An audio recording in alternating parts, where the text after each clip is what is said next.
In New York, where buildings outnumber green spaces, some people have small gardens to grow some of their own food. Now another garden is growing in New York in a very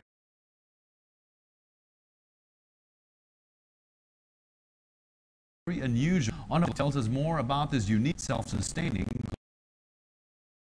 garden project. It's springtime in New York, and this bobbing garden on a former sand barge is being planted with an assortment of vegetables, herbs, and fruit, even apple trees whose fruit will ripen in the fall. The smell of chocolate permeates the air. It is from mulch made from leftover cocoa bean shells that came from a New York chocolate-making company. Besides the pleasant smell, there is another perk. People can come on board the barge and pick their food for free.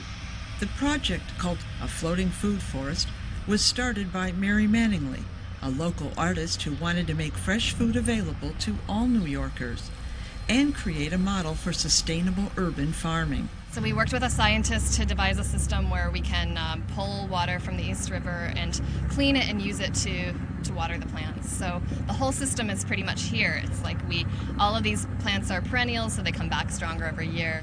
She also wants to encourage New York's Parks and Recreation Department to allow people to grow food on the grounds of city-owned parks. There are actually 30,000 acres of park space, and we imagine, this could be a potential for food sources and for especially fresh, healthy, delicious food that parks could adopt. So we could do this edible food forest legally on the water in New York City, but not yet on public land. If this works well, it could be a model for New York City's public spaces. Over the coming months, the floating farm will move to several locations on waterways around the city, giving people in different neighborhoods the opportunity to pick what they like for their own meals.